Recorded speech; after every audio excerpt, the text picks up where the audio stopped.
नमस्कार, साफ संदेश से मैं अनिल कौशिक। न्यूज़ बुलेटिन 7 बजे में आप सभी दोस्तों का स्वागत है। दोस्तों, कार्यक्रम की शुरुआत हमेशा की तरह मुख्य खबर से करते हैं और आज भी हम करने वाले हैं। दोस्तों, आज तमाम भादरा आसपास की बड़ी खबरों से आपको रूबरू कराएंगे। आज 2 प्रेस कॉन्फ्रेंस कस्बा क्षेत्र में आयोजित की गई। दोस्तों, बजट की जो चर्चा थी, वित्त विनियोग विधेयक पर चर्चा के दौरान जो अशोक गहलोत मुख्यमंत्री द्वारा राजस्थान को सौगात दी गई 19 जिलों की, उसके ऊपर भी दोस्तों हम बात करेंगे। और उसके ऊपर बात करें अगर विपक्ष की, भारतीय जनता पार्टी की, वसुंधरा राजे की, तो उनकी क्या प्रतिक्रिया रही, इन सारे विषय पर बात करेंगे। शुरुआत करते हैं। आज की जो प्रेस कॉन्फ्रेंस थी वो किस विषय में थी?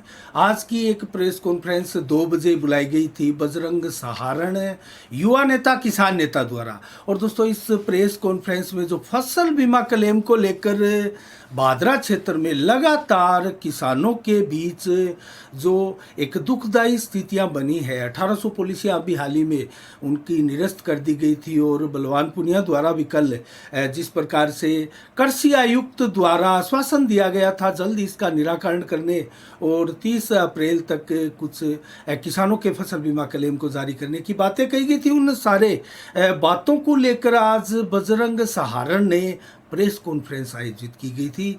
और सारे तमाम पत्रकारों के सवालों के जवाब भी बजरंग सहारण ने दिए। और 20 मार्च को धरना प्रदर्शन भी करेंगे, वो ज्ञापन भी देंगे एसडीएम महोदया को और आगे की रणनीति भी तय करेंगे। वो पहले भी डुंगराना में 45 दिन तक किसानों के लिए धरना प्रदर्शन कर चुके हैं। उससे पहले चाहे मलसीसर हो, रामगढ़ हो, अनेकों गांवों में वो धरना प्रदर्शन करते रहे और किसानों की फसल बीमा क्लेम से जुड़ी हुई तमाम मांगे बजरंग सहारण द्वारा लगातार उठाई जा रही है। इस बार देखते हैं वो आगे किस प्रकार का आंदोलन करेंगे। और बजरंग सहारण को हम साफ संदेश भारत के माध्यम से यही कहना चाहेंगे कि पूर्व में जब भी आपने धरना प्रदर्शन किया है, उन धरना प्रदर्शन के बाद प्रशासन के साथ आपकी जब वार्ता हुई तो उस वार्ता की गंभीरता देखने को नहीं मिली। तो इस बार क्या अगर आप धरना प्रदर्शन करेंगे तो किसानों को इंसाफ दिलाने के लिए, न्याय दिलाने के लिए आप गंभीरता के साथ वार्ता करेंगे और प्रशासन के एक प्रकार से बहला फुसलाकर वार्ता में आपको उठा दिया जाता है और किसान रोते बिलखते रहते हैं, उसी प्रकार परेशान होते रहते हैं जो आज भी हो रहे हैं और कल भी हो रहे थे, परसों भी हो रहे थे। 2020 से ये बीमा क्लेम की मांगे चल रही है और 2020-21 के रबी हो, खरीफ हो, सारे बीमा क्लेम बाकी है। जटिलताएं, पेचीदगियाँ बार बार आ रही है सामने, चाहे वो बीमा कंपनी पर आप आरोप लगाएं, चाहे आप अधिकारियों पर आरोप लगाएं, विधायक महोदय पर आरोप लगाएं, लेकिन 2022 का भी तो फसल बीमा क्लेम अवसर पर आ चला है। क्या ये भी अब किसानों का बीमा क्लेम लेट होगा और इसके लिए भी आगे आंदोलन करना पड़ेगा? आखिर ये सारी की सारी स्थितियों में सुधार कब आएगा? कौन करेगा? किस प्रकार से होगा? क्या इसी प्रकार से धरना प्रदर्शन ही अब किसानों का भाग्य बन चुका है? दोस्तों, ये बहुत बड़े सवाल है, आप सबके दिमाग में भी होंगे। तो इन सारे सवालों के जवाब दिए बजरंग सहारण ने पॉइंट टू पॉइंट, एक एक पॉलिसी के बारे में, और रिकॉर्डेड उन्होंने पूरे डॉक्यूमेंट, डाटा लेकर वो बैठे थे और सारे सवालों के पत्रकारों के जवाब भी दिए। देखते हैं 20 मार्च को वो क्या धरना प्रदर्शन किस प्रकार से करते हैं। हमारी नज़रें लगातार बनी रहेगी। दोस्तों, एक प्रेस कॉन्फ्रेंस आज आयोजित की गई थी गेहूं ग्रामीणों द्वारा, रामेश्वर गिल द्वारा। दोस्तों, वो उसमें सुरजीत बिजारनिया भी थे और अजीत कुलेरी भी थे। दोस्तों, उन्होंने खास तौर से जो प्रतिमा बनी है एक चौधरी चरण सिंह की, किसान नेता माने जाते हैं चौधरी चरण सिंह जी, और हमारे भारत के वो पीएम भी रहे हैं, उन किसान नेता की प्रतिमा लगाई गई है। उनका अनावरण है 26 मार्च को गेहूं गांव में और चौधरी चरण सिंह जी के पुत्र अजीत चौधरी यहाँ पहुँच रहे, जयंत चौधरी माफ़ कीजिएगा, यहाँ पहुँच रहे हैं। तो उसको लेकर ज़्यादा से ज़्यादा संख्या में किसानों के और लोगों के इस अनावरण कार्यक्रम में आने की भी अपील की गई और इस कार्यक्रम को गैर राजनीतिक बताते हुए उन्होंने कांग्रेस, भाजपा, माकपा, बसपा सभी लोगों से, सभी किसानों से यहाँ आकर जो है इस कार्यक्रम में भाग लेने की अपील की है और सभी नेताओं को भी इस कार्यक्रम में इनवाइट किया गया है। तो देखते हैं दोस्तों, ये अब आजकल ट्रेंड चल पड़ा है भादरा क्षेत्र में, इलाके में, इस प्रकार से महापुरुषों की मूर्तियां लगाने के लिए।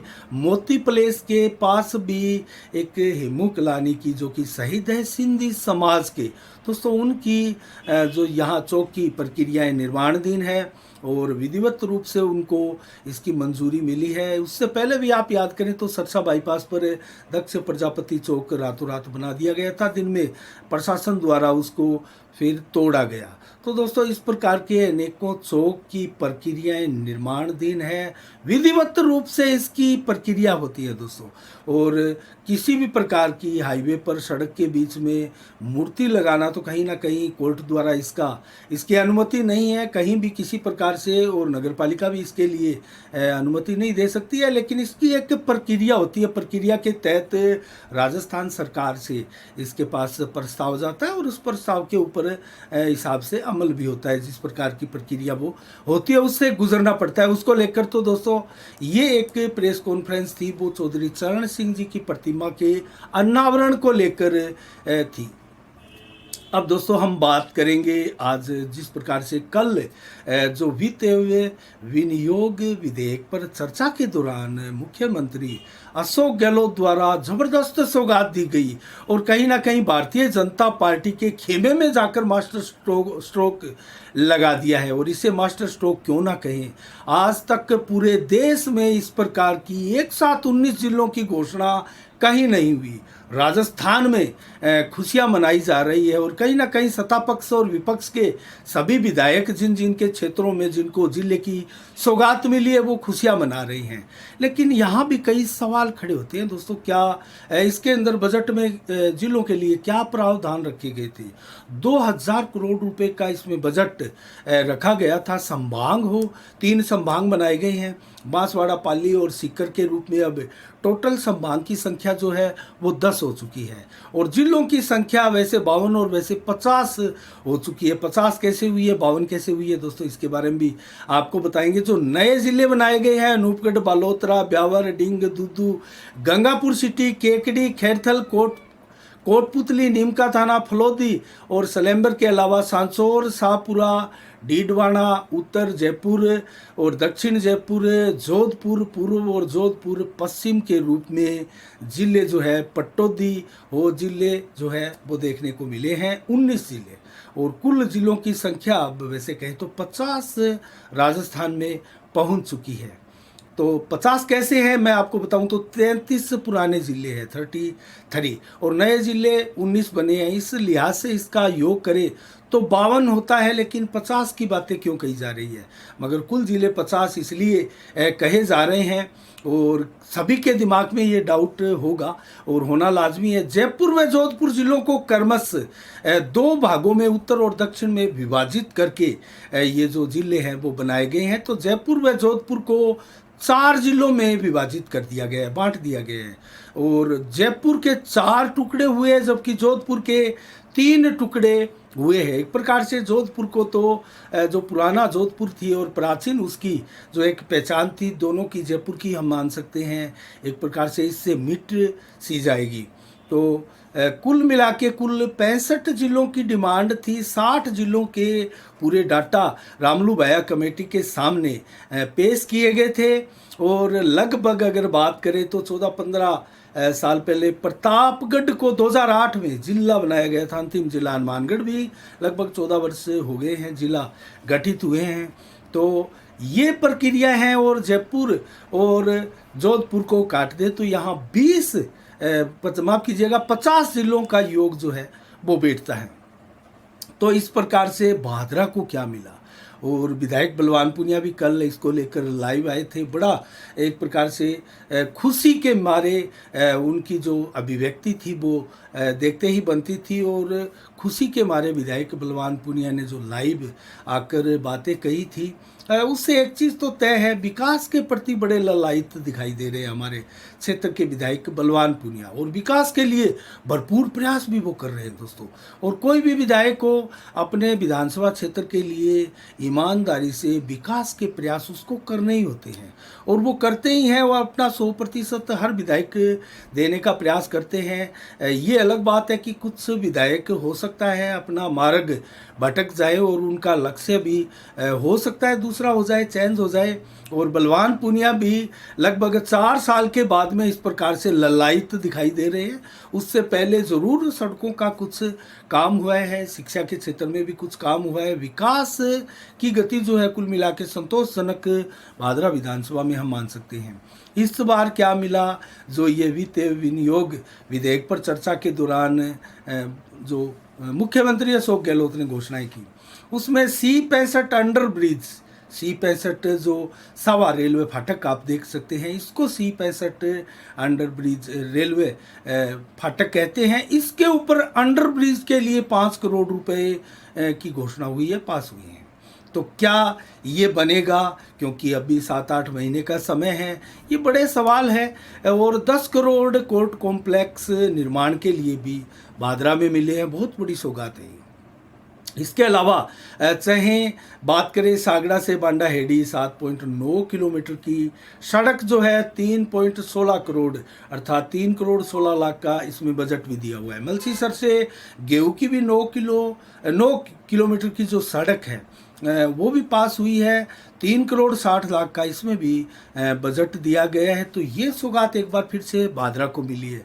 भादरा के क्षेत्र के लोग भी खुशी है, और उन लोगों में ज़रूर मायूसी है जैसे हमारा पड़ोसी कस्बा नौर को ज़िला बनाने की मांग थी, और ये अभिलाषा सभी पूरे हनुमानगढ़ ज़िले के लोगों में भी थी जो नौर के अंडर में आने वाले थे। भादरा भी नौर के अंडर में ही आता अगर नौर ज़िला बनता। इनकी मांग थी, 60 ज़िलों की रिक्वायर्ड में नौर का भी नाम था, लेकिन 19 ज़िले बने, नौर ज़िला नहीं बना।